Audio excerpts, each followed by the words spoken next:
반면 동아시아인의 외모 특징을 빙하기 시기 동안 극심한 추위에 적응한 자연 선택의 관점으로 설명하는 가설이 있습니다.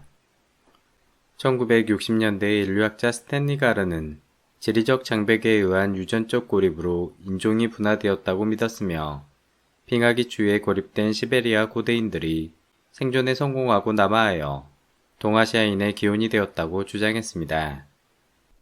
시베리아 고대인들은 베르그만의 법칙에 따라 열 손실을 줄이기 위해 팔다리는 짧아지고 몸통 크기는 증가하며 얼굴은 평평해지는 방향으로 진화했다는 것입니다. 그리고 극지방에서 땀을 흘리면 동상의 위험성이 증가하기 때문에 땀샘과 체모는 감소했을 것이라 추측했습니다. 실제 생리학적으로 추위에 노출되었을 때 체온 유지를 위해선 피하 지방이 두껍고 근육량이 감소할수록 유리합니다.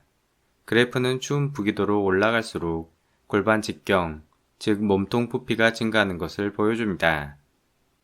이누이트족의 경우 평평한 얼굴은 전두동과 비강의 부피를 감소시켜 얼굴의 열 손실을 줄여주고 작은 코와 입은 동상을 방지하며 눈 주변의 두꺼운 지방층은 새하얀 설원에서 반사되는 강한 자외선과 추위로부터 시력을 보호한다고 추정했습니다. 같은 원리로 이누이트족은 눈을 보호하기 위해 뼈나 나무를 깎아 만든 안경을 착용했습니다. 5도씨 냉수에 손을 담그고 체온을 유지하는 실험에 따르면 러시아 오로쿠족의 저항지표가 7.68로 가장 높았고 인도네시아인이 5.17로 가장 낮았습니다.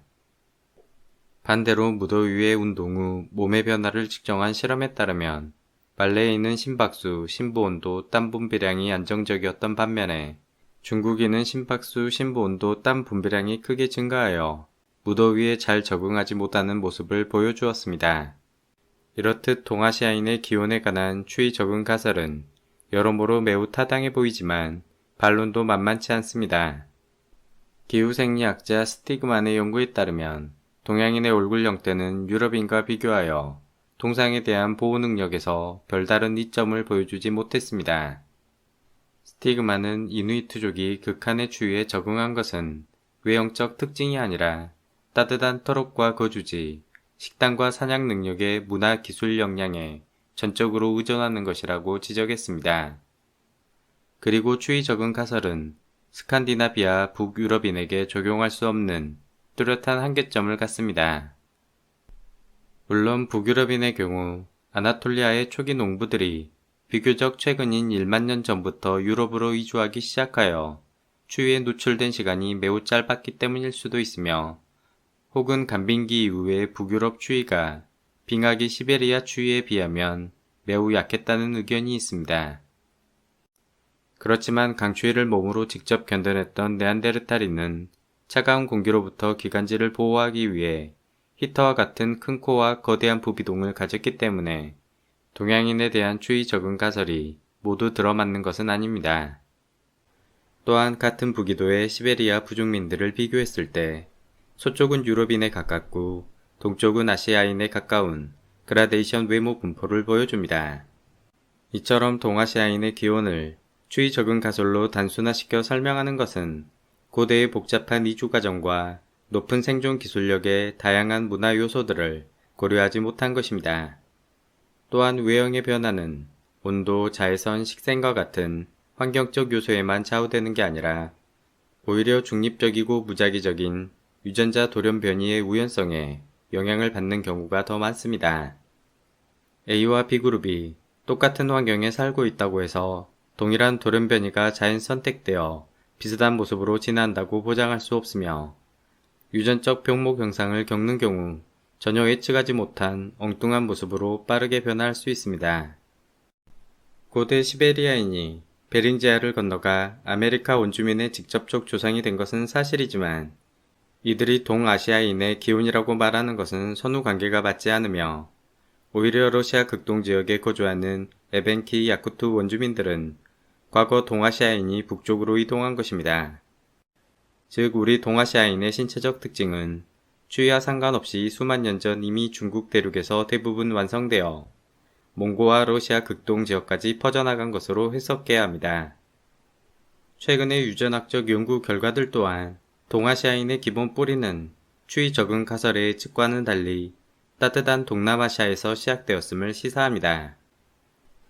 90년대 미국 주도의 휴먼 게놈 프로젝트가 유전자 전체의 보편적 지도를 만드는 것을 목표로 했던 반면에 카발리 스보르차는 인류 진화의 역사를 이해하기 위해 전 세계 민족들의 다양성을 연구하는 데 초점을 맞춘 유전체 다양성 프로젝트를 제안했습니다.